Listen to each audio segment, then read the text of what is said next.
Alors, bienvenue. On va commencer doucement. Je vois que des gens sont en train de se connecter, mais on a déjà plusieurs personnes de branchées en ligne. Alors, Hazard et moi, on est très contentes de vous accueillir pour un webinaire on a décidé de remettre en œuvre, donc d'organiser sur des lunchs pour réfléchir sur l'éthique, l'IA. Hazard est professeur à l'UQAR en éthique. Moi, je suis professeur associé en bioéthique à l'Université de Montréal, puis également professeur de philosophie au Cégep du Vieux-Montréal.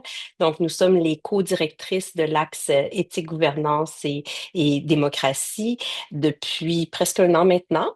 Alors, il nous fait plaisir, si on n'a pas eu la chance de vous rencontrer, de vous accueillir pour ce webinaire qui vise finalement à laisser la parole à deux chercheurs qui ont travaillé sur la question de l'économie et de l'IA. Deux professeurs, deux Jonathan, donc il ne faut pas se mêler, que je vais présenter. Et pour vous expliquer un peu le déroulement, ils vont parler environ 45 minutes, relater les principales... les principaux propos du livre. Et par la suite, nous aurons une période d'échange qui pourra se faire soit par clavardage ou si vous avez des brèves interventions, vous pourrez également allumer votre micro, caméra en levant la main au préalable. Voilà. Alors, je commence par Jonathan Martineau, qui est professeur agréé au Liberal Arts College de l'Université Concordia et directeur du Centre interdisciplinaire de recherche sur le temps, la technologie et le capitalisme. Il est également chercheur associé à l'OVIA depuis 2023 pour notre plus grand plaisir et il est l'auteur, entre autres, de livres tels que Time, Capitalism and Alienation et avec Jonathan Durand-Folco, son collègue que je vous présente dans quelques instants, Le capital algorithmique, accumulation, pouvoir et résistance à l'ère de l'IA, publié aux éditions Éco-Société en 2023. Maintenant, Jonathan Durand-Folco est professeur agréé à l'École d'innovation sociale Élisabeth Bruyère à l'Université Saint-Paul, Ottawa. Ses travaux de recherche portent sur la démocratie participative, la politique municipale, les communs, le capitalisme, les impacts sociaux de l'IA et l'autoritarisme. Il est l'auteur de nombreux livres, dont À nous la ville, publié aux éditions Éco-Société, Réinventer la démocratie au PUO et Le capital algorithmique, dont je viens vous parler, et Fascisme tranquille, Éco-Société 2025, donc son plus récent bouquin. Alors, sans plus tarder, je vous laisse la parole et bonne présentation. Merci beaucoup. Bonjour tout le monde. Très content d'être ici. Merci à Hazard, Emmanuel, pour l'invitation de venir parler du capital algorithmique. Quelque temps, en fait, après sa parution, c'est un livre qui est paru en 2023. C'est un projet de recherche, en fait, que nous avons mené conjointement depuis 2020, donc presque depuis un petit peu plus que 6 ans maintenant et auprès duquel on se rapprochait encore un petit peu cette année, puisque le livre est traduit en anglais maintenant et va paraître au mois de septembre. Alors, on a une nouvelle date, là, Jonathan, je ne sais pas si tu savais, là, mais c'est le 22 septembre, la nouvelle date pour la parution du capital algorithmique en anglais avec l'éditeur Verso aux États-Unis. Donc, on s'est repenché un petit peu sur certains aspects, si on veut, de notre recherche pour l'actualiser, pour intégrer également des nouvelles réflexions, des nouveaux enjeux qui nous ont occupés. Donc, ce qu'on veut faire aujourd'hui, c'est peut-être vraiment très rapidement faire un petit résumé du concept de ce que c'est le capital algorithmique, comment on l'entend très brièvement, et ensuite peut-être utiliser la majeure partie de la présentation pour vous parler peut-être de développement dans les dernières années reliés à cet horizon de recherche-là qui nous ont occupés. Je pense que mon collègue va parler peut-être davantage d'aspects politiques, de développement politique. Et moi, de mon côté, je vais me pencher sur certains développements économiques et également peut-être parler un petit peu d'environnement par la bande. Donc, c'est le plan pour aujourd'hui, en commençant par une brève introduction pour ceux et celles d'entre vous qui ne connaissent pas le livre ou n'ont pas pu le feuilleter depuis sa parution. On développe dans ce livre-là un concept général de capitalisme algorithmique ou capital algorithmique en partant d'une hypothèse qui est en fait un constat aussi au fil de revues de littérature sur le déploiement accéléré, si on veut, des technologies algorithmiques depuis une quinzaine d'années maintenant, on s'est rapidement rendu compte que pour comprendre l'IA, on avait également besoin de comprendre les transformations du capitalisme contemporain. Et à l'inverse aussi, dans une littérature sur le capitalisme contemporain qu'on consultait, il manquait, à notre avis, une prise en compte sérieuse des développements technologiques, notamment des algorithmes et de l'IA, et de leur imbrication dans le système capitaliste. Donc, on ne peut pas comprendre l'IA sans comprendre le capitalisme. On ne peut pas comprendre le capitalisme contemporain sans comprendre l'IA. C'est un peu notre point de départ, si on veut, pour déployer ce concept de capital algorithmique. Et le capital algorithmique, bon, au final, au final, dans le livre, c'est un concept qui est quand même assez large. C'est un concept qui est polysémique également, qui a plusieurs niveaux. Peut-être pour résumer quatre grands champs d'application du concept, si on veut. Premièrement, le capital algorithmique, à notre avis, c'est une nouvelle logique d'accumulation économique, donc une nouvelle logique d'accumulation du capital qui est basée, sans entrer dans les détails d'économie politique, là, mais juste pour vous donner une idée générale, qui est basée sur des nouveaux mécanismes d'extraction, c'est-à-dire l'extraction des données et toute la monétisation et valorisation des données qui s'intègrent à des mécanismes plus classiques d'accumulation capitaliste, comme l'exploitation du travail, par exemple. On a également toute une reconfiguration du monde du travail qui est en cours, notamment avec la montée, l'importance majeure maintenant du travail digital, ce qu'on appelle le travail digital, qui est une catégorie très large qu'on explore dans le livre également. La formation de nouvelles formes de marché également, des marchés prédictifs. On s'inspire beaucoup du travail de Shoshana Zuboff pour ceux et celles qui sont familiers avec son travail. Donc, des marchés prédictifs, des marchés pour les algorithmes, des marchés pour des produits qui intègrent des données dans leur production. Tout le développement récent de l'IA générative également économiquement, je vais y revenir plus tard dans la présentation, sont très importants. Le cloud, les plateformes comme des nouveaux hybrides marché-entreprise. Donc, il y a une reconfiguration du système économique, à notre avis. Et le capital algorithmique, c'est un concept large mais qui vise à prendre en compte, à tenir tous ces développements-là ensemble, si on veut. Donc, un deuxième niveau, donc un premier niveau économique, si on veut, un deuxième niveau du concept, le capital algorithmique, à notre avis, est une forme de médiation sociale.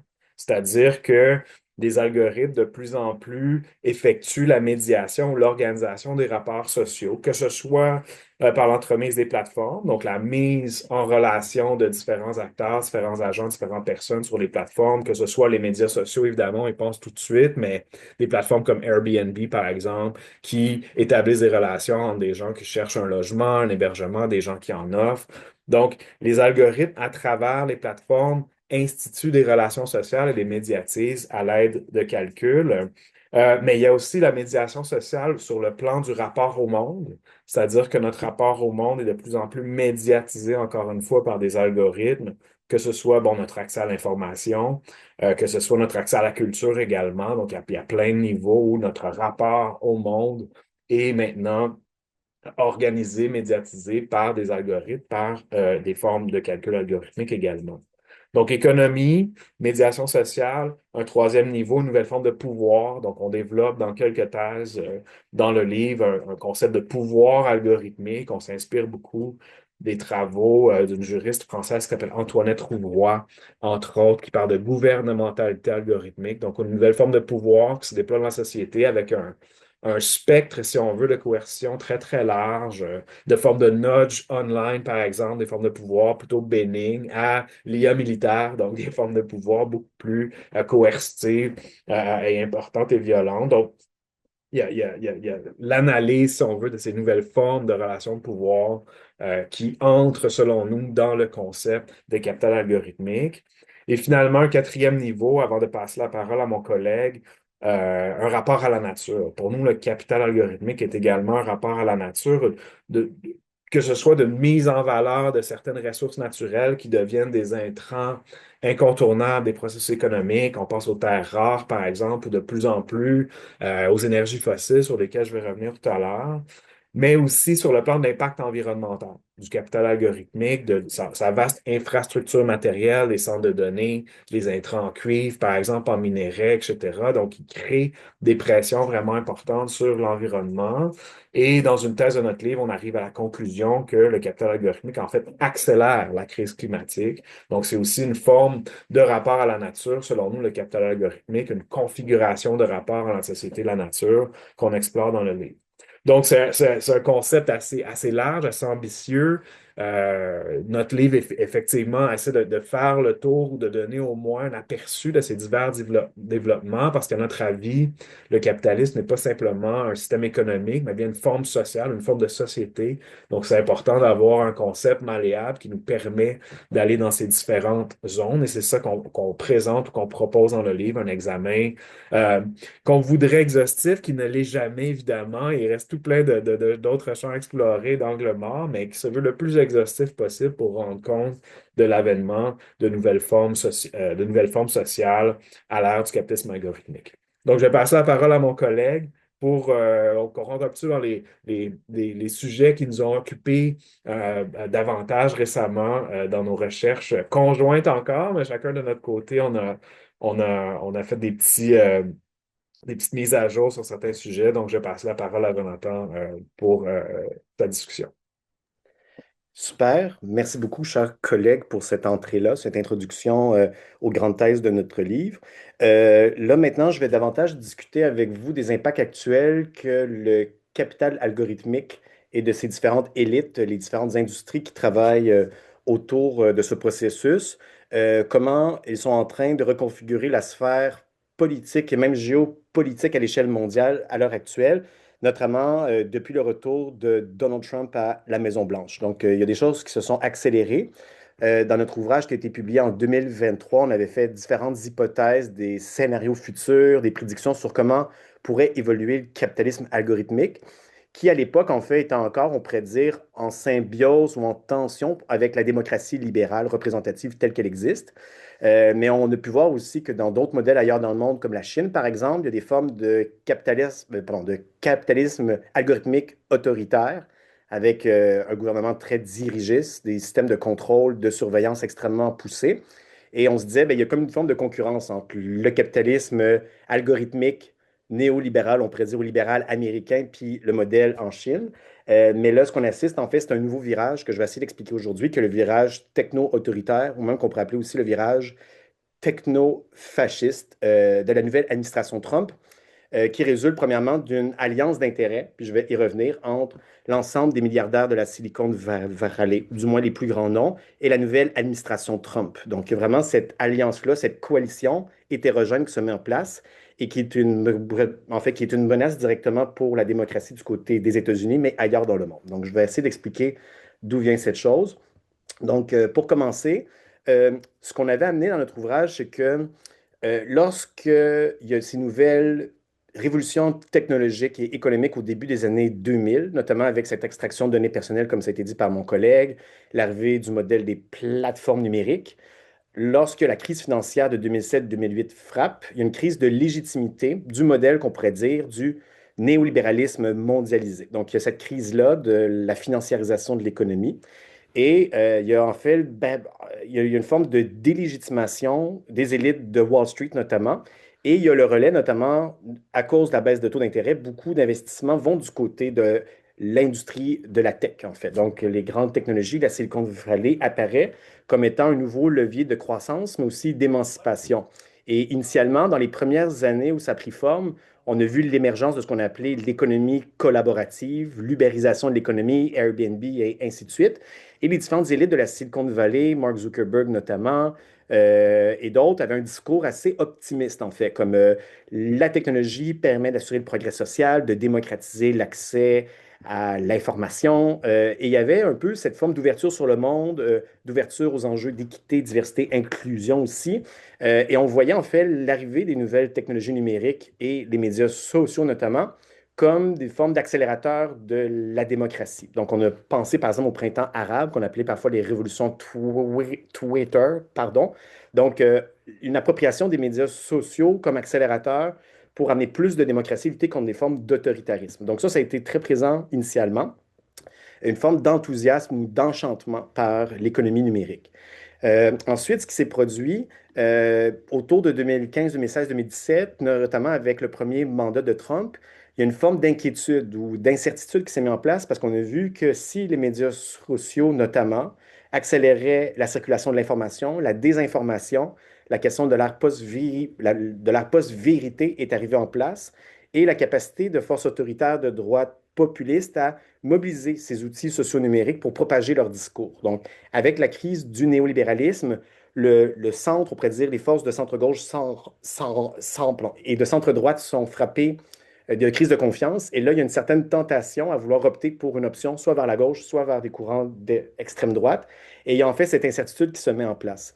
Du côté de la tech aussi, ce qui est arrivé, c'est une série de scandales, notamment Cambridge Analytica, que vous connaissez peut-être dans le documentaire The Great Hack. Donc, une manipulation à grande échelle du processus électoral dans le cadre de la campagne du Brexit notamment et de la campagne de Trump aux États-Unis.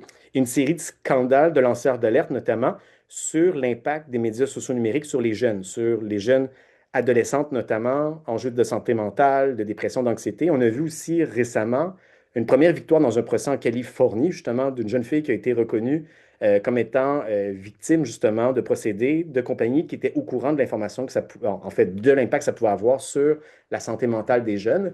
Donc, ça commençait déjà, en fait, cette critique-là du monde de la tech, qu'on appelait parfois le tech clash. Donc, il y a ça qui s'est mis en place.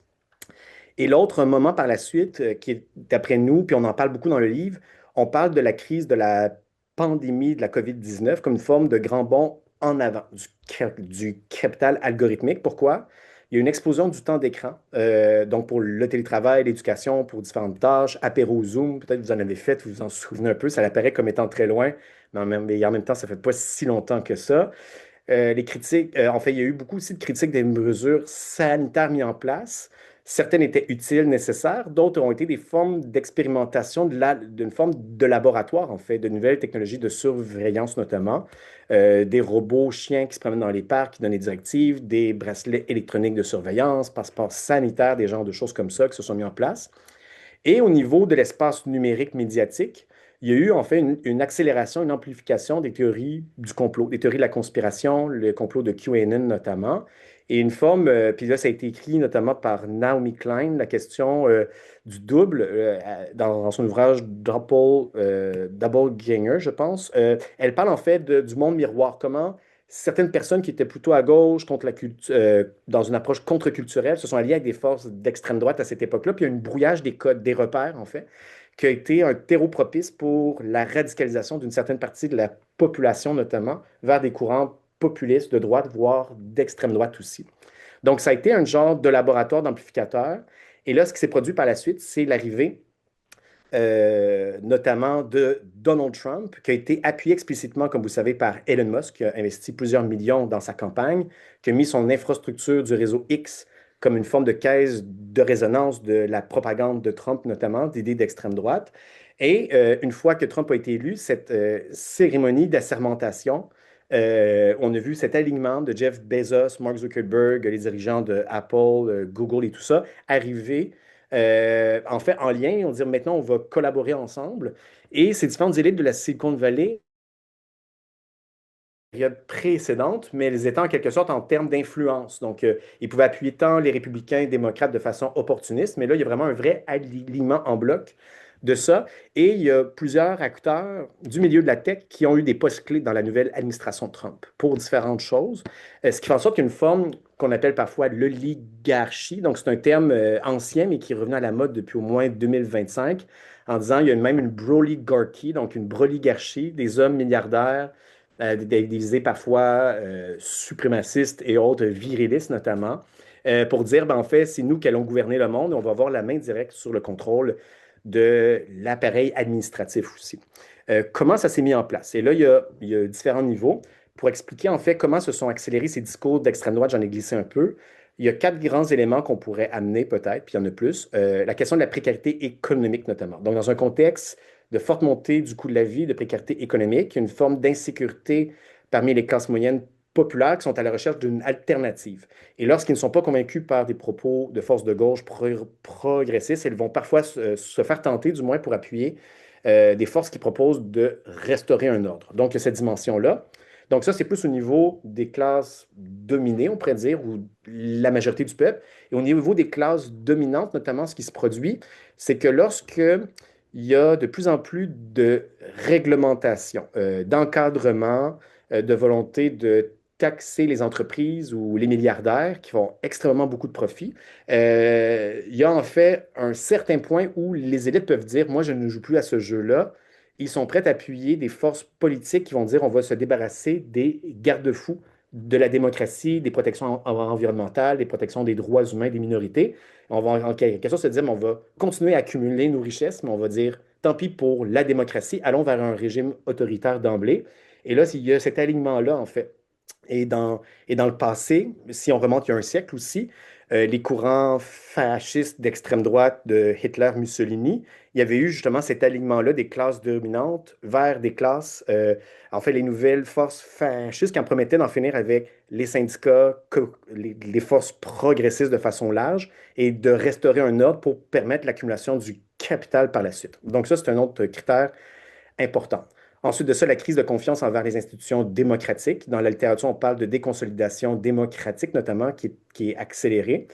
Il y a aussi toute la question des luttes identitaires, les guerres culturelles sur les enjeux minorités, majorités, les questions de l'immigration, mais aussi les identités, les enjeux des droits des personnes trans, mouvements féministes, qui ont beaucoup investi la sphère numérique, qui ont permis plusieurs avancées, mais qui a eu en même temps, qui ont provoqué une forme de, qu'on appelle parfois le backlash anti-woke, c'est-à-dire une réaction très forte pour enlever ces différents acquis qui avaient été amenés depuis la dernière décennie.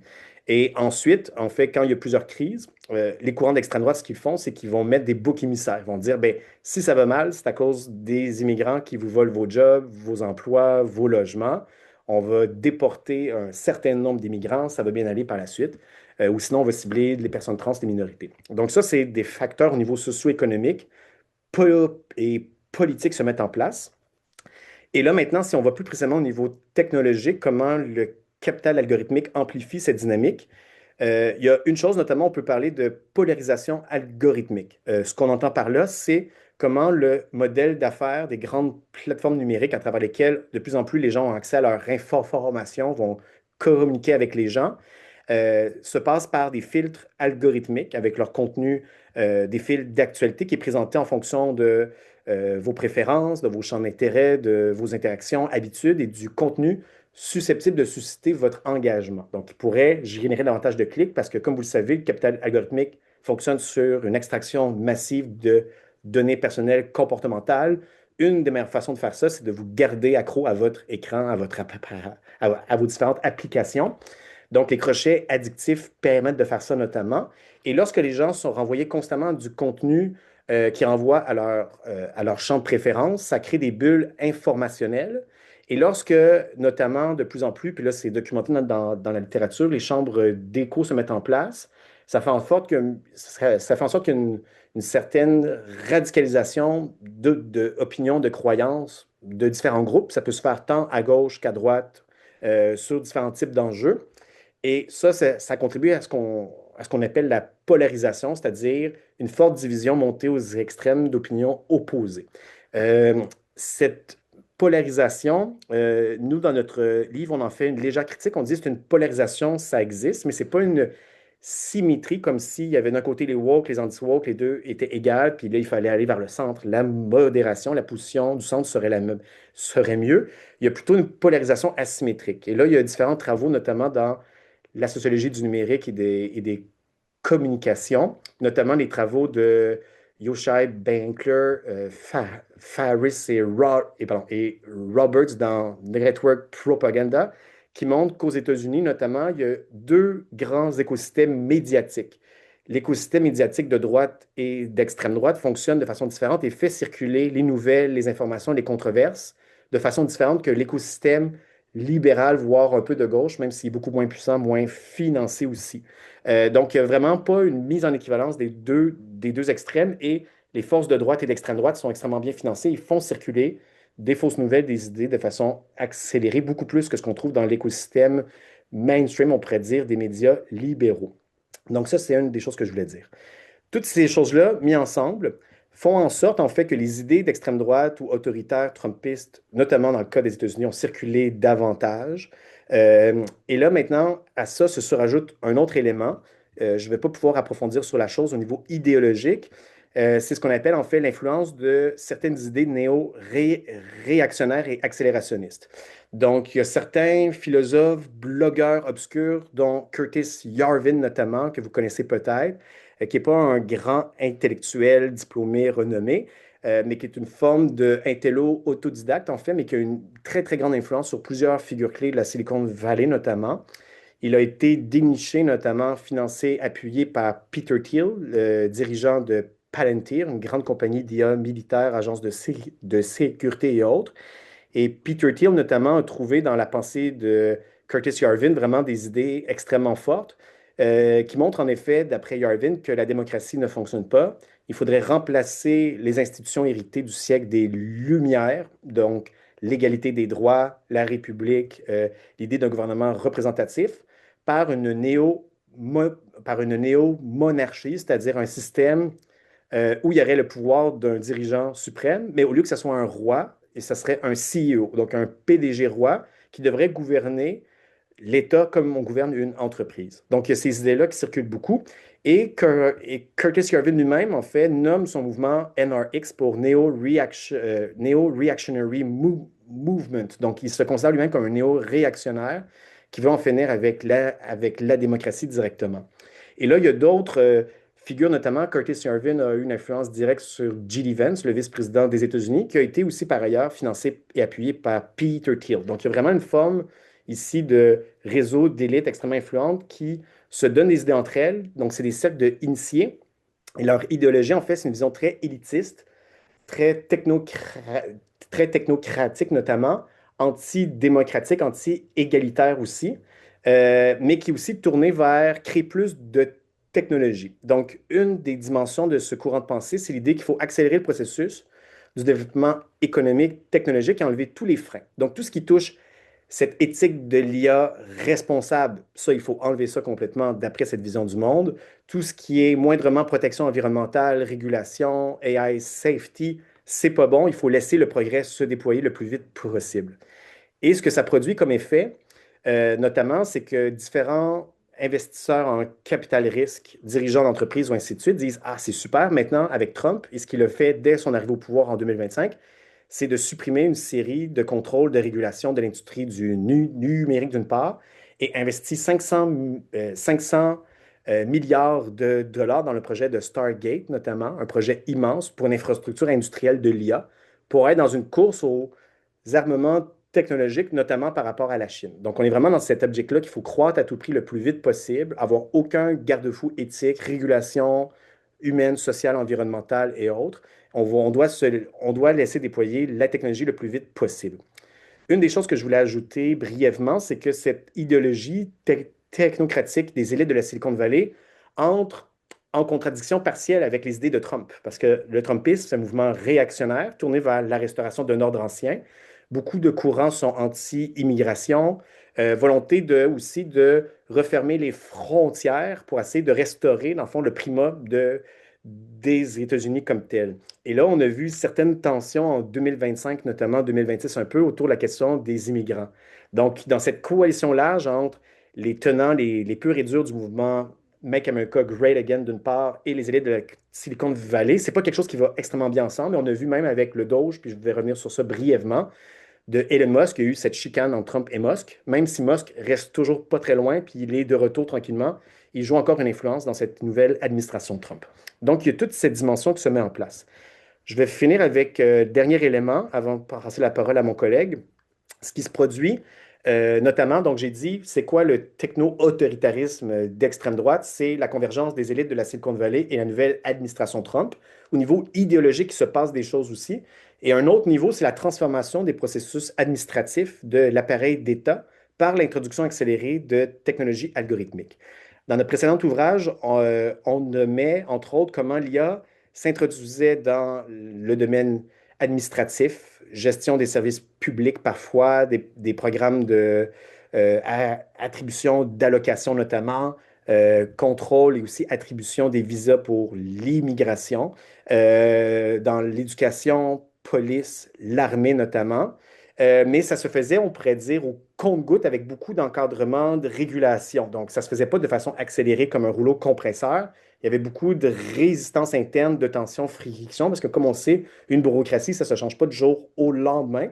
Mais là, ce qu'on voit apparaître depuis 2025, c'est une accélération, en fait, de cette chose-là. Et l'arrivée de Elon Musk avec le Doge, le département de l'efficacité gouvernementale, a été vraiment un laboratoire pour introduire la pensée de la Silicon Valley, son rapport au code.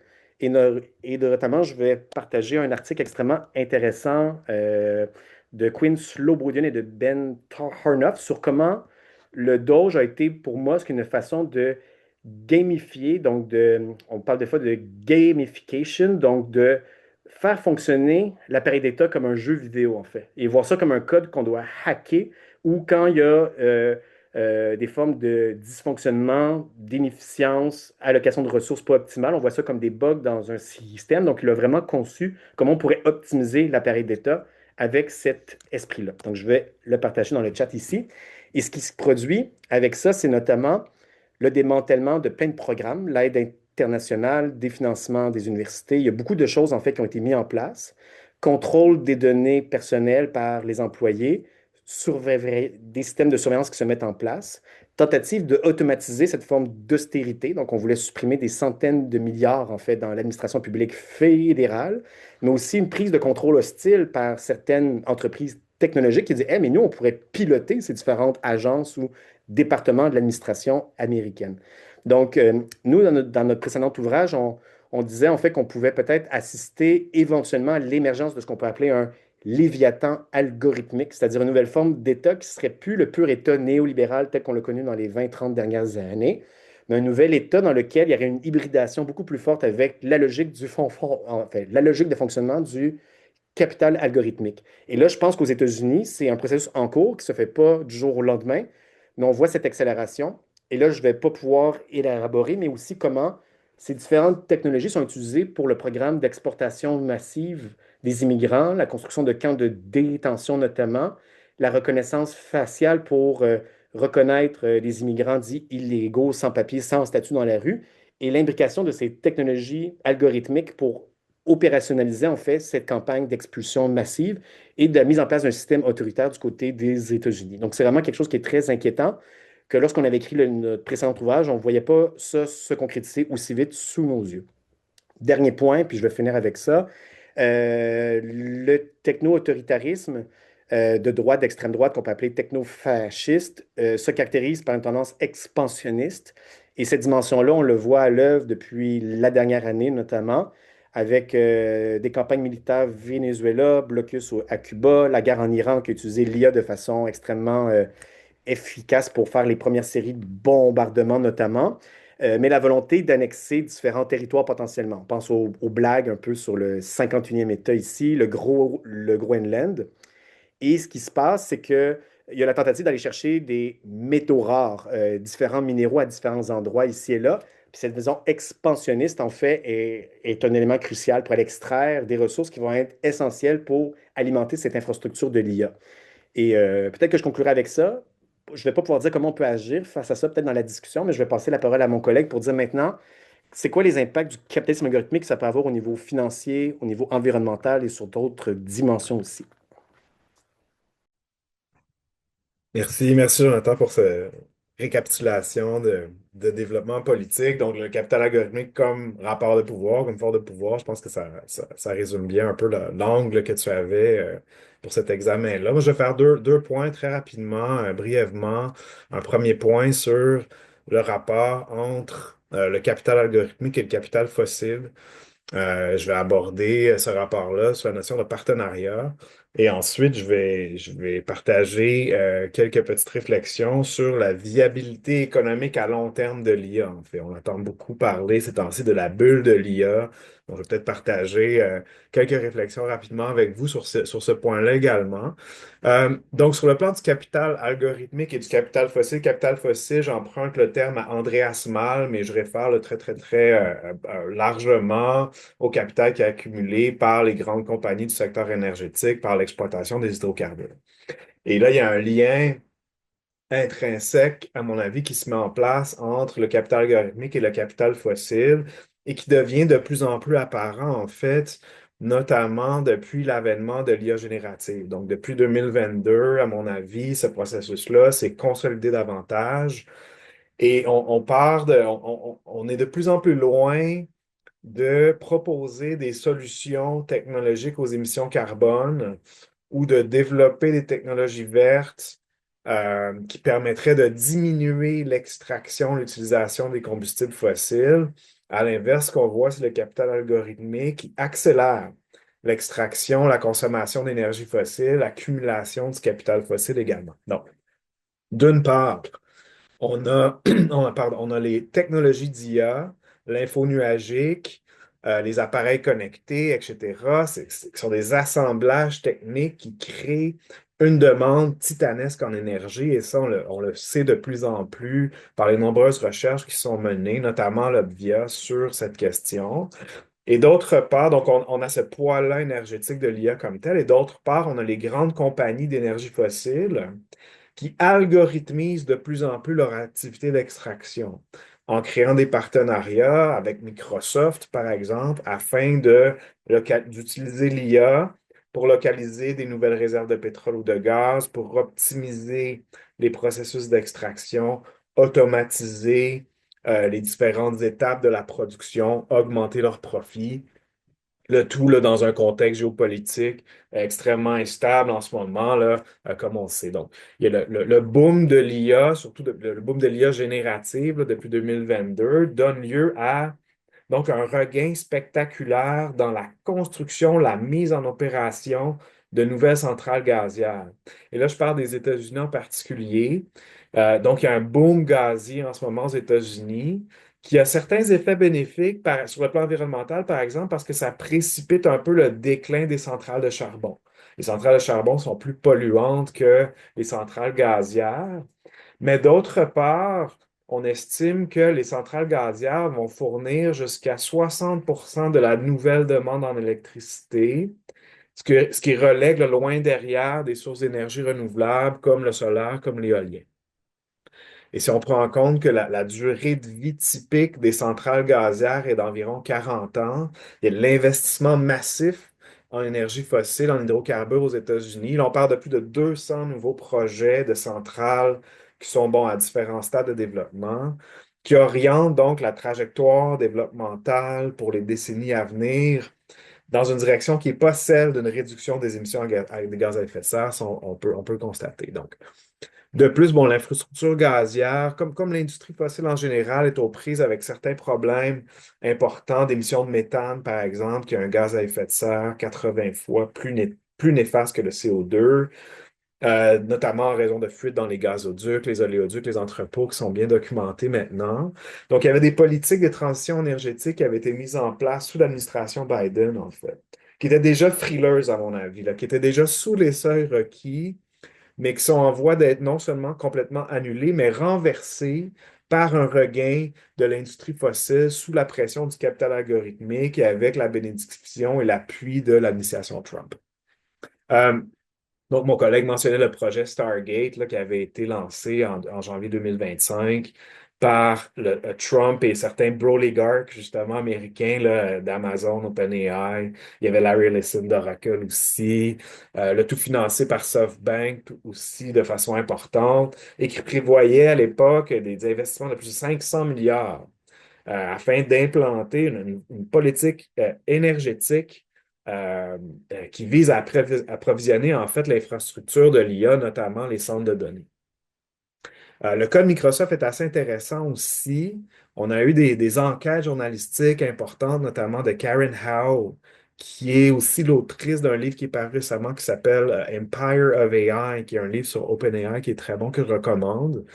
Et là, on voit que derrière le discours de solutionnisme technologique derrière les déclarations de carboneutralité, par exemple, Microsoft, en fait, est un contributeur majeur à l'accélération de la crise écologique, autant par sa propre empreinte que par son partenariat avec l'industrie de l'énergie fossile. Et là, on parle d'un marché pour Microsoft d'auto entre 35 et 75 milliards là, annuellement. Donc, c'est assez lucratif. Et donc, Microsoft va faire la promotion de ses outils d'IA et fournir des technologies à des compagnies comme Chevron, Halliburton, ExxonMobil, Shell, afin d'optimiser, d'automatiser les forages, comme je disais, là, localiser les nouvelles réserves, donc maximiser la production de pétrole, de gaz.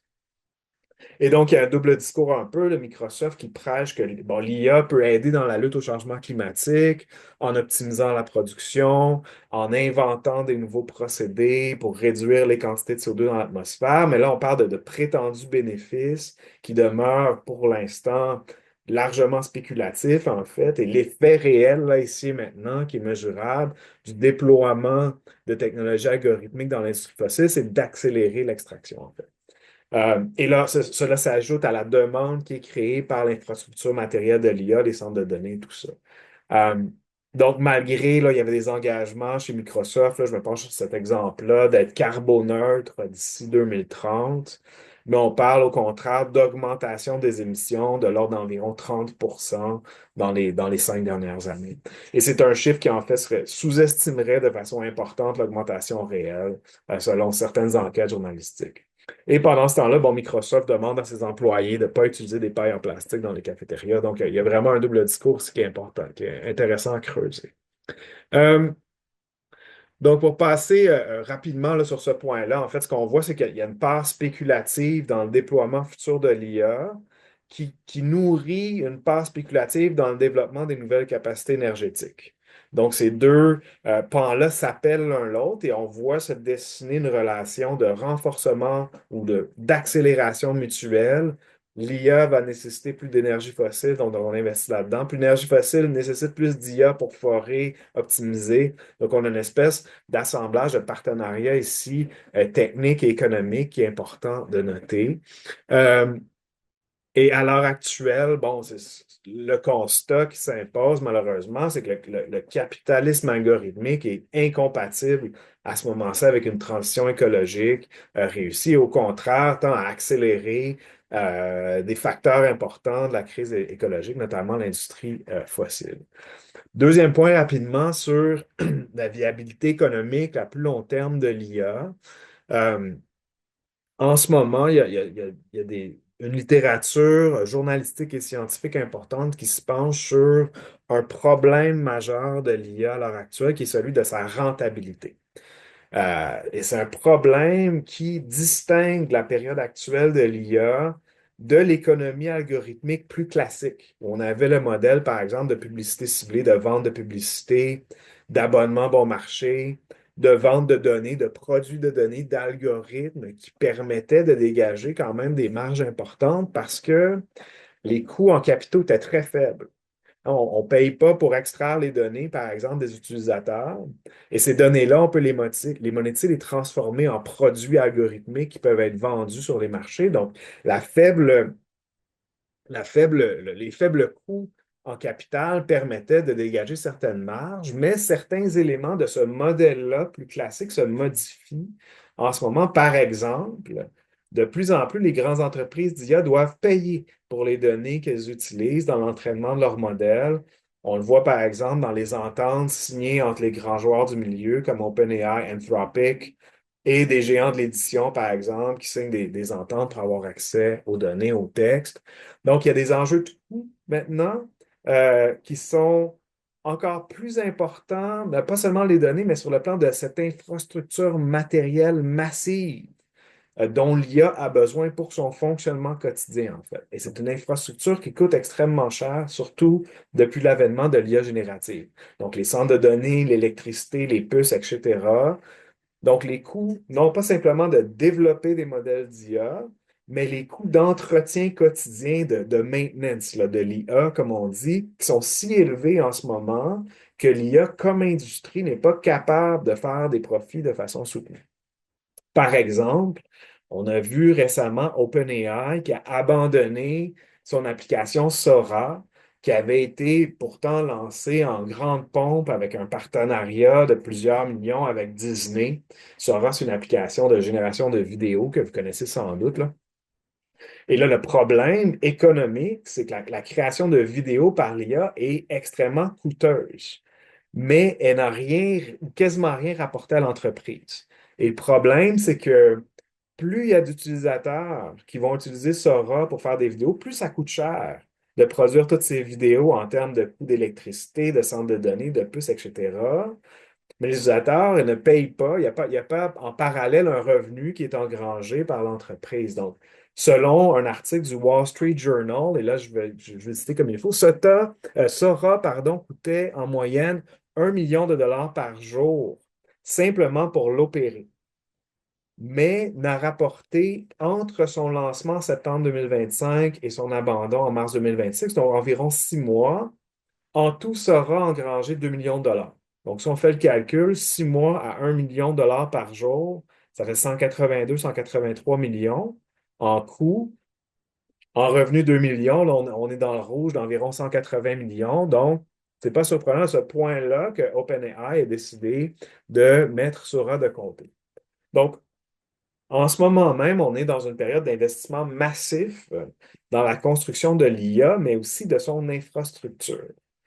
Et les investissements en IA par les grandes compagnies technologiques représentent à eux seuls environ 50% de la croissance du PIB américain dans la dernière année, ce qui est tout à fait hallucinant et inédit historiquement.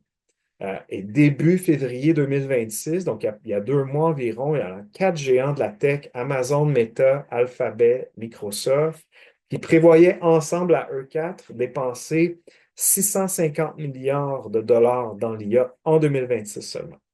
Et ça serait une augmentation de 60% par rapport à 2025. Mais là, il y a un nouvel enjeu. Et c'est là que moi, je m'interroge sur la viabilité de tout ça à long terme. Un nouvel enjeu qui commence à se faire voir autour du financement de ces investissements massifs en centres de données, en infrastructures et autres. Il y a un moment, donc précédemment, ces investissements par les grandes compagnies étaient payés cash. Les GAFAM, et là je dis GAFAM, mais en fait, c'est Google, Microsoft, Amazon. C'est les trois grands joueurs en infrastructure. Donc, ils payaient ces investissements massifs à même leur propre liquidité. Mais depuis peu, depuis quelques mois, les coûts sont tellement élevés de construction de centres de données, de puces et tout ça, que les compagnies s'endettent maintenant pour investir dans cette infrastructure. Et elles s'endettent de plusieurs façons. Bon, il y a les bons vieux emprunts aux banques, et on parle pour 2025 d'emprunts classiques là, des banques à hauteur de 165 milliards de dollars par ces compagnies. Mais les compagnies ont commencé à émettre des obligations tech, donc à terme, à hauteur de 120 milliards quand même en 2025, pour faire rentrer l'argent avec promesse de repayer avec intérêt dans quelques années, de façon à financer ces investissements massifs-là en infrastructure de l'IA. Et là, l'enjeu, c'est qu'il y a des limites à ce type de stratégie d'investissement par endettement. On aura besoin éventuellement de faire des profits à une certaine hauteur pour payer ces dettes-là quand elles vont arriver à terme. Donc, pour rentabiliser tous ces investissements-là, éviter que se mettent en place des niveaux de dette qui seraient ingérables, en retour, il faut monétiser l'IA. Et là, la mise, qui est presque un all-in, comme on dit au poker, des géants de l'IA, c'est de miser sur des gains de productivité importants qui seraient apportés par l'IA et qui rendra ces technologies absolument incontournables dans plein de secteurs, partout dans l'économie. Et à ce moment-là, on pourra charger les services d'IA et aller rechercher une bonne partie des revenus générés par ces gains de productivité-là dans les autres secteurs. Et c'est pour ça, bon, qu'OpenAI délaisse des applications qui sont user-facing, comme Sora, pour essayer de développer des produits directement commercialisables aux entreprises pour augmenter la productivité du travail. Donc, autrement dit, pour le dire simple, il faut que l'IA engendre des gains de productivité significatifs dans l'économie pour qu'elle ait un avenir économique quelconque. Et si les gains de productivité s'avèrent insuffisants, c'est tout le modèle de l'industrie qui va devenir caduque. Et bon, on spécule là, dans la littérature sur qu'est-ce que ça voudrait dire un crash boursier, une crise économique généralisée. Euh, et bon, là, l'enjeu, c'est que les gains de productivité deviennent la clé, la clé maîtresse de tout ce modèle d'affaires-là. Et à date, dans l'économie, les gains de productivité sont minimes. Dus à l'IA sont minimes, voire nuls. Certains secteurs sont rendus plus productifs, c'est vrai, mais ça veut dire que d'autres secteurs moins productifs absorbent le travail qui est libéré par les secteurs plus productifs. Et donc, au final, dans l'agrégat de l'économie, on a plus de gens qui ont des emplois moins productifs. Et donc, dans l'économie en général, les gains de productivité ne se matérialisent pas du tout comme il le faudrait en ce moment pour que le modèle d'affaires de l'IA soit rentable. Et je termine avec Darren Acemoglu, qui a un prix Nobel d'économie, un économiste américain, qui en 2025 a fait une vaste étude pour estimer l'apport des gains de productivité par année grâce à l'IA dans l'économie en général, et est arrivé à la conclusion que sur les 10 prochaines années, les gains en productivité se chiffreraient entre 0,55 et 0,71. Donc, assez modeste, somme toute, et certes un niveau qui est insuffisant pour générer des retours qui permettraient d'éponger l'endettement actuel, rentabiliser tous les actifs d'infrastructure qu'on est en train de construire. Donc, c'est pour ça qu'on parle beaucoup d'une bulle de l'IA en ce moment qui menace d'éclater et qui aurait des conséquences pas seulement sur l'IA, mais sur l'économie en général. Euh, donc, je vais en rester là. Je vois le temps qui file. Je ne sais pas si mon collègue voulait conclure rapidement ou si on passe aux questions. Merci. Peut-être, je ne sais pas s'il nous reste du temps, mais sinon on peut arrêter ici ou je peux donner deux, trois pistes pour pouvoir agir maintenant. Qu'est-ce qu'on fait? Donc, c'est comme vous préférez. Peut-être dire rapidement deux, trois pistes, puis ensuite j'ouvrirai la parole pour les questions, là, commentaires de la salle. Super. Donc, pour conclure, notre diagnostic sur cette nouvelle forme de reconfiguration du capitalisme à notre époque montre son caractère insoutenable au niveau économique, démocratique, environnemental. Puis maintenant, on se pose la question, qu'est-ce qu'on fait avec, avec ça? Parce qu'on ne parle pas juste d'une technologie isolée qu'on peut utiliser comme un outil bien ou moins bien. C'est une infrastructure qui est incorporée dans plein de dimensions de nos vies et du système économique en place. Donc, deux grandes pistes qu'on met de l'avant, nous, vers la fin de notre ouvrage, c'est qu'il faut démocratiser cette infrastructure technologique. Donc, ça implique la socialisation des moyens de production, donc un vieux terme que vous connaissez peut-être. Mais là, comment on le fait? Parce qu'on sait que dans l'histoire, des fois qu'on va nationaliser certaines entreprises, mais on peut se retrouver quand même avec un système autoritaire centralisé. Donc ça, c'est quelque chose qu'on veut éviter à tout prix. Donc on peut penser à différents modèles d'entreprises basés sur le modèle coopératif, les communs numériques, logiciels libres, plateformes coopératives notamment à but non lucratif. Et d'autre part, on doit penser la question de la sobriété numérique. Donc, il y a tout un axe, notamment des travaux de l'IA qui travaillent sur ça, comment avoir peut-être moins d'usage de l'IA ou quand on l'utilise, avoir peut-être des IA au lieu d'avoir des IA, des LLM en fait, donc qui sont devenus à la mode toujours plus grosses, plus puissantes, plus énergivores. Peut-être utiliser l'IA dans des domaines très précis, spécifiques, prioritaires au niveau des usages. Et on pourrait réduire notre impact, en fait, tout en disant, mais on n'est pas contre l'IA, mais on va utiliser l'IA dans des domaines clés stratégiques. Et on va éviter de mettre de l'IA dans tous les processus parce que c'est cool, c'est à la mode. Donc, il y a comme cette idée-là, je pense qu'il faut mettre de l'avant. Et après ça, dans nos vies, on doit agir à niveau individuel, l'autodéfense numérique, les lieux de travail. On peut voir comment dans nos organisations, entreprises, milieux de travail, on peut justement se passer d'outils d'IA ou si on est obligé de les utiliser, mais est-ce qu'il y a différentes alternatives pour se déprendre de la dépendance envers les géants du numérique? Donc, on parle de plus en plus de la souveraineté numérique, mais je pense qu'actuellement, le discours qu'on voit au Québec, Canada, c'est une souveraineté faible, un peu théoriquement belle, mais qui se limite à dire, bon, on va avoir de l'hébergement local, mais on va encore faire affaire avec Amazon, Microsoft et autres. Donc, je pense qu'il faut aller beaucoup plus loin. Et pour conclure, on doit faire des relations à l'échelle internationale aussi, des pressions.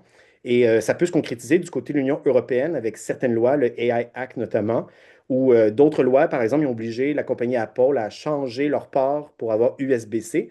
Apple faisait beaucoup de chantage et dit non, on va quitter le continent, tout ça. Mais quand la loi a passé, ils ont tous changé leur chaîne d'approvisionnement. Donc, pour montrer que même plusieurs pays alliés entre eux peuvent faire le poids ou peuvent faire alliance pour exercer une pression sur certaines entreprises du côté des États-Unis.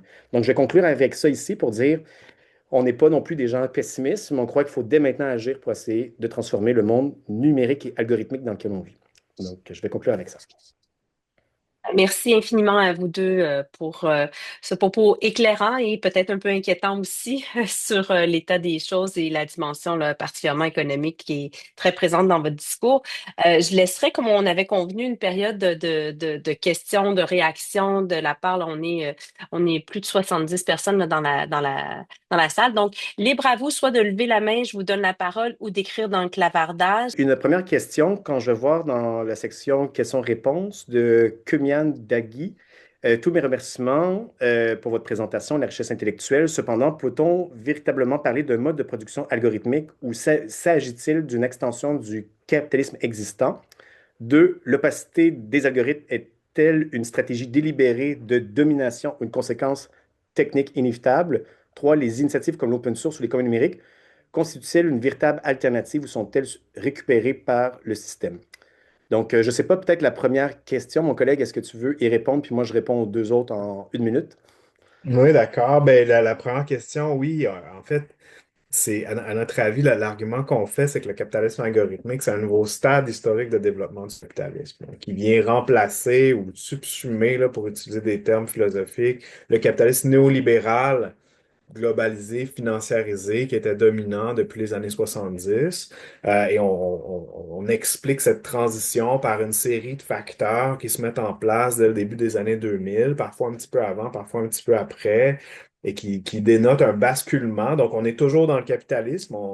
Nous, on s'inscrit en faux contre la thèse, par exemple, du techno-féodalisme. Donc, on serait sorti du capitalisme. Nous, on croit qu'on est encore dans le capitalisme, mais dans une nouvelle itération, un nouveau stade, un nouveau régime d'accumulation. Et on détaille ça dans notre livre. Super. Pour répondre aux deux autres très vite, la question d'opacité d'algorithmes, il faut voir lesquels.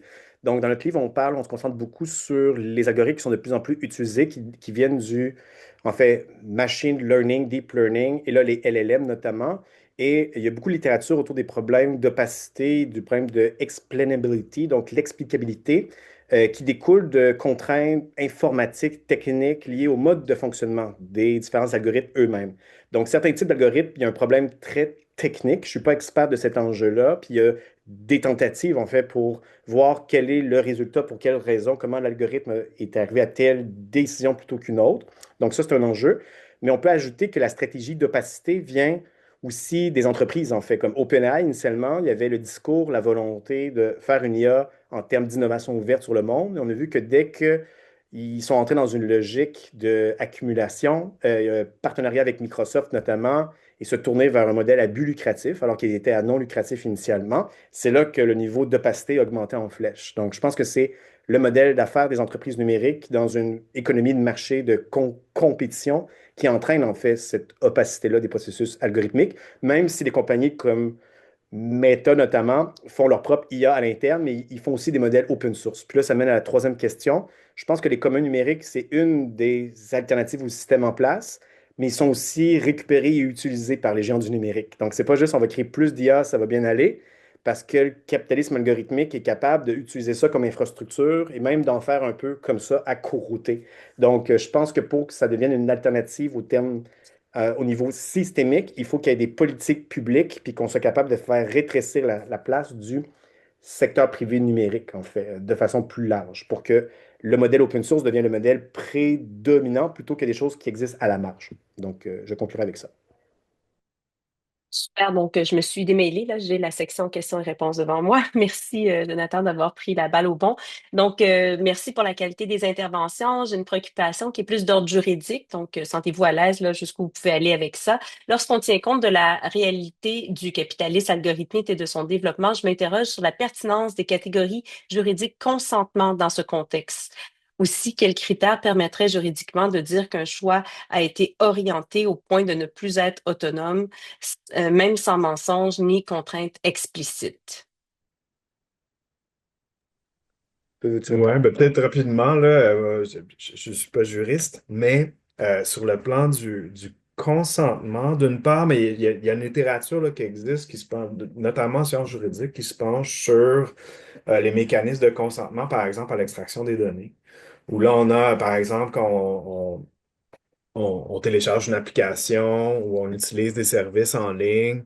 On a rapidement là, une espèce de contrat qui est passé entre les utilisateurs pour accéder au service où personne lit, là, c'est des milliers et des milliers de mots et on clique, bon, j'accepte pour avoir accès au service sur l'application, mais qu'en fait, bon, on consent à ce que nos données soient extraites et tout ça. C'est vraiment ça qui est le nerf de la guerre, si on veut, pour les entreprises d'application, d'aller chercher cet accès-là aux données personnelles. Donc, sur ce plan-là du consentement, il y a différentes techniques qui sont utilisées et stratégies qui sont utilisées par les entreprises et développeurs d'applications pour aller chercher une certaine forme de consentement. Mais bon, là, il y a des débats dans la littérature. Est-ce qu'il s'agit effectivement d'un consentement éclairé? En ce moment, évidemment, c'est un consentement qui a valeur légale, mais il y a peut-être des enjeux à aller creuser là. Et là, la deuxième partie de la question, un choix a été Est-ce orienté, oui, Ouais, c'est c'est ça. ça. Puis qu'il n'y a pas de mensonges ni de contraintes explicites. Ce qui est intéressant, je me permets là, de faire du pouce sur la question. La contrainte explicite, c'est justement ce qu'on appelle des contrats d'adhésion, là. Quand justement on a le contrat puis avec toutes sortes de paramètres, puis on n'a comme pas le choix d'accepter ça si on n'a pas le service. Donc ça, effectivement, ça peut être même en droit là, contesté, mais bref, je ne veux pas répondre pour toi, Jonathan, là, mais Ah non, mais mensonges, contraintes explicites, mais ouais. ouais, ben effectivement. Puis tu sais, sur la question de l'orientation des choix, ben on développe un peu cette question-là dans notre livre sur le plan du pouvoir algorithmique, qui est une des façons d'exercer un pouvoir, qui est une forme qui est pas nécessairement une forme là, de mensonge, de manipulation, de contrainte, mais de simplement délimiter un environnement informationnel qui va favoriser certains choix plutôt que d'autres, qui va nudger, là, comme on dit dans la littérature certaines actions en ligne. Il y a des exemples banals, comme par exemple, on est en train de réserver des billets d'avion, une chambre d'hôtel, et là, il va y avoir une notification qui dit, ben, il reste juste une chambre à ce prix-là pour nous encourager à réserver plus rapidement ou immédiatement. Donc ça, c'est une forme de nudge. Donc, on va dire un choix qui est orienté par l'espèce j'ai juste le mot anglais, de display d'organisation d'information pour les utilisateurs. Donc, c'est une des formes de déploiement du pouvoir algorithmique qui est étudié dans la littérature. Et là, je sais pas, je ne me prononcerai pas sur le plan juridique, mais on parle pas de contraintes explicites ici, on parle davantage de générer des formes de comportement basées sur l'extraction des données, la tarification des dynamiques des prix, c'est la même chose. On sait à peu près votre niveau de revenu, combien vous êtes prêt à payer pour un certain service ou un certain bien. On va acheter les prix en conséquence. Donc, il y a des formes d'orientation ici qui sont pratiquées dans le déploiement du pouvoir algorithmique. Ouais. Merci, Jonathan. On a d'autres questions, puis d'autres personnes ont tenté de lever la main, donc je vais éplucher les questions dans le clavardage et si on a le temps, on ira avec les mains levées. Il nous reste environ une dizaine de minutes. Donc, merci pour la présentation. Je n'ai pas lu le livre, désolée si vous en parlez, mais je me demandais si la notion du capitalisme algorithmique était différente, similaire ou complémentaire à celle de capitalisme de surveillance, le ZOBOF. Oui. Je dirais, pour faire vite, on en parle, puis on se sert de ces travaux notamment, puis pour nous, c'est quelque chose de complémentaire, de différent, qui réfère à la même réalité, mais qu'on cherche à étendre, à élargir aussi. Donc, dans la littérature, il y a beaucoup de thèmes qui circulent, capitalisme de surveillance, capitalisme de plateforme, AI, capitalisme aussi qui est utilisé. Nous, on utilise le mot algorithmique parce que ça se dit bien, bon, ça a l'air un peu bête, mais on peut le lier à des formes de pouvoir algorithmique, des systèmes, la tarification algorithmique, qu'on appelle tarification dynamique, mais qui est basée sur des systèmes d'extraction de données. Donc, nous, on l'utilise comme ça, puis on montre que dans le travaux du Bob, ce qui est intéressant, elle montre cette logique d'accumulation par les utilisateurs. On envoie nos données sans un vrai consentement d'une certaine façon. Donc, elle se concentre sur ça, mais elle oublie toute la question d'une exploitation du travail, dans les lieux de travail, le travail du clic, ce qu'on appelait le digital labor notamment. Donc, toute cette infrastructure matérielle non plus, on n'en parle pas du tout. Donc, nous, on veut comme élargir ce qu'elle a fait dans ses travaux, puis on va la compléter avec différents types d'auteurs. Puis elle met vraiment l'accent sur la surveillance, la question de la protection de la vie privée qui est essentielle. Mais pour nous, c'est une des dimensions de ce nouveau régime d'accumulation. Il y en a beaucoup d'autres aussi. Hazard, j'ai vu que tu avais levé ta main avant que je continue avec les questions. Oui, donc merci beaucoup Jonathan, les deux Jonathan, pour cette présentation. Euh, Donc, le livre a été rédigé ou est sorti en 2023 et vraiment, le contenu est toujours d'actualité, vu la progression très rapide de l'IA. Selon vous, aujourd'hui, si vous allez le réviser, est-ce qu'il y aurait des éléments, des facteurs qui seront abordés d'une façon plus, je dirais, euh, en profondeur, où vous voulez mettre un peu plus de lumière, disons? Je donne un exemple. Dans le clavardage, quelqu'un a parlé de souveraineté numérique. Donc, je sais pas. Euh, Peut-être je peux y aller rapidement puis tu complètes. Je dirais oui, il y Ouais. aurait beaucoup de choses. Notre ouvrage a une ambition qui est presque une ambition impossible à atteindre, c'est d'avoir une théorie compréhensive du capitalisme contemporain, non seulement comme système économique, mais on pourrait dire comme ordre social, avec les impacts au niveau démocratique, environnemental, au niveau du travail, de la vie intime, nos interactions dans la vie quotidienne. Donc, mais on ne peut pas tout couvrir. Donc, ça serait comme un programme de recherche qu'il faudrait des dizaines et des dizaines de personnes, mais c'est un programme de recherche qui est déjà mené par beaucoup d'auteurs, d'autrices, de gens qui font de la recherche dans plein de milieux. Donc, il y aurait des choses à approfondir. Puis je dirais, par exemple, que dans notre ouvrage, vers la fin, on parle des pistes d'action de souveraineté numérique, mais on ne la traite pas vraiment à partir de cas concrets. Comment on opérationnalise une souveraineté numérique, qui se comprend souvent, on fait malheureusement d'une forme de souveraineté étatico-nationale. Comme la Chine, par exemple, une forme de souveraineté numérique, mais elle ferme son écosystème et elle ne laisse pas rentrer beaucoup de choses. La Russie a un peu cette approche-là aussi. Pour moi, ce n'est pas une souveraineté démocratique au niveau technologique, c'est plutôt même pour consolider un pouvoir autoritaire. Mais est-ce qu'on peut penser une forme de souveraineté technologique décentralisée, multiniveau? C'est quoi que ça voudrait dire concrètement? Et comment des puissances non alignées, au niveau, par exemple, Canada, certains pays du Sud global, certains pays de l'Union européenne, pourraient faire alliance entre eux? C'est des éléments qu'on n'a pas vraiment développés. Puis pour moi, cet enjeu-là, géopolitique, qu'on traite un peu dans le livre, il faudrait qu'il soit approfondi et mis à jour. Oui, de mon côté, rapidement, je pense que la question environnementale, on en traite dans le livre, on a une thèse au complet, mais la thèse, soit la recherche de thèse-là a été faite autour de 2021, 2022. Donc, dans la nouvelle version qui va sortir en septembre en anglais, qui est le même livre, mais un peu revu, augmenté, si on veut, sur certains plans, ben ça, c'est un point qui, à mon avis, mérite un nouvel examen. Il y a beaucoup de nouvelles littératures, notamment sur la mesure des impacts environnementaux, ou les difficultés de mesurer l'impact environnemental de l'IA, qui est très intéressant, à mon avis. Il y a beaucoup de travaux qui se font à l'Obvia, notamment, sur ce sujet-là. Donc, ça, c'est un aspect. Aussi, je dirais peut-être le modèle économique. Le modèle économique, est foncièrement, à mon avis, l'accumulation du capital algorithmique est encore le même processus qu'on a étudié il y a maintenant 4 ou 5 ans qu'on a fait ces recherches-là. Mais dans les formes de modèles d'affaires, notamment avec ce que je mentionnais tout à l'heure, de l'investissement massif dans l'infrastructure de l'IA, une espèce de fuite en avant. Sur le plan financier également, qui, moi, je pense, ajoute une nouvelle dimension à l'économie du capital algorithmique qui vaut la peine là, de creuser, d'aller davantage. Il y a des super bons ouvrages aussi qui sont sortis entre-temps, depuis que notre livre est sorti et maintenant.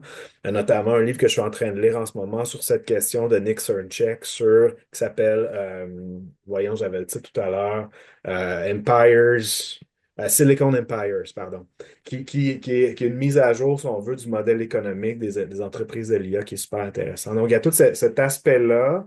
On est encore, selon nous, dans la même logique d'accumulation, mais il y a des petites nouveautés, des problèmes qui surgissent, si on veut, également, là, qui moi, captent mon attention ces temps-ci. Ouais. Merci beaucoup. Peut-être deux dernières questions que je vais regrouper. Donc, quelqu'un nous demande, est-ce que le capital algorithmique a un impact sur l'économie du travail? Et peut-être pour conclure, on réitère les trois pistes d'action. Je pense que c'était Jonathan Durand qui avait mentionné lors de ta présentation. Donc, quelqu'un aurait aimé les prendre en note et on a déjà donné la référence de l'article qui avait été demandé. Donc, voilà, Donc, j'arrêterai ici. parfait. Donc, pour le travail, oui, ça a un grand, grand impact. Puis ça dépend dans quel milieu de travail on se situe, dans quel secteur. Mais on voit dans le monde agricole, la robotisation, puis en tout cas, il y a comme plein, plein d'enjeux autour de ça. Dans le secteur industriel, notamment, si on est dans les entrepôts Amazon, dans d'autres secteurs de l'industrie, secteur des biens et des services, dans l'enseignement, Donc, l'impact de l'IA est extrêmement différencié selon les outils, le domaine, le pays dans lequel on vit, les réglementations, les cadres institutionnels qui empêchent, facilitent ou freinent l'adoption de nouvelles technologies algorithmiques.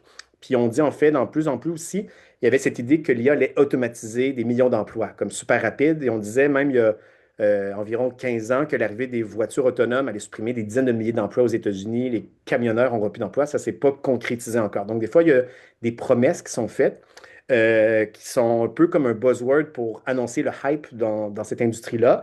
Mais des fois, il y a carrément aussi des suppressions d'emplois. Il y a des gens que je connais, moi, qui étaient dans la traduction, puis ils disent, ben là, je change de secteur parce qu'actuellement, il y a beaucoup moins de contrats. Donc, il y a des secteurs qui sont affectés davantage que d'autres. Puis il y a tout ce qu'on appelle aussi, puis il y a la littérature sur ça, sur la gestion algorithmique du travail. Donc, comment est-ce que les employeurs utilisent l'IA pour optimiser, encadrer, augmenter la productivité des travailleurs comme tels? Puis un des paradoxes qu'on nomme, c'est que si, dans un monde idéal, on pourrait utiliser l'IA pour travailler moins. Donc, ça pourrait faire venir une société de loisirs, on pourrait réduire le temps de travail massivement. Mais vu qu'on est dans une économie de croissance, une économie concurrente, notre employeur, si on fait plus de travail avec l'IA, il ne va pas dire, OK, tu peux prendre un jour off et on va te payer autant. Ils vont dire, mais travaille davantage. Donc, il y a une intensification du procès de travail avec l'IA, ce qui fait que malheureusement, on croyait qu'on allait pouvoir se libérer du temps, mais il faudrait qu'on change le système économique pour qu'on permette à l'IA, si on l'utilise encore, de libérer du temps. Donc, je conclurai avec ça. Puis sur les pistes d'action, je vais peut-être l'écrire dans le chat pour laisser du temps à mon collègue. Ouais, ben juste ben, rapidement sur le travail, je pense que ça a été bien résumé. Là, un des développements majeurs du monde du travail, c'est la montée du qu'on appelle le digital labor, le travail digital. Donc, l'économie des petits boulots, le gig économie, du travail de plateforme, mais également le micro-travail, qui est le travail du clic, en fait, qui sont des marchés du travail précaires qui servent à entraîner et à maintenir l'IA. Et c'est des marchés qui sont souvent délocalisés dans le sud global. On a une reconfiguration de la division internationale du travail dans la foulée du déploiement de l'IA, où tous les intrants humains qui sont nécessaires au fonctionnement de la machine algorithmique, si on veut, sont transformés en emplois qui sont bon, souvent très mal payés, précaires, dangereux, délocalisés également. Donc, il y a une littérature importante et on en discute assez abondamment dans notre livre, en fait, des transformations du monde du travail, mais surtout de la montée du travail digital comme nouvelle forme de travail à l'ère du capital algorithmique. Ouais. Hmm. Alors, je pense qu'on pourrait continuer encore parce que je vois encore des questions sur le clavardage et le propos est riche, dense et surtout parsème notre quotidien. Mais c'est le temps qu'on avait réservé pour l'activité d'aujourd'hui. Donc, je vous remercie chaleureusement tous les deux. C'était vraiment un très bel exposé. Et s'il y en a qui veulent aller plus loin, bien évidemment, il y a le livre, version française et version anglaise qui s'en vient dès le début de l'automne. Alors, voilà. Fait que merci beaucoup à vous deux. Merci à tous d'avoir participé à ce premier midi de l'éthique. Merci Merci. beaucoup. Merci beaucoup. Merci pour Merci de la discussion. l'accueil. Au revoir.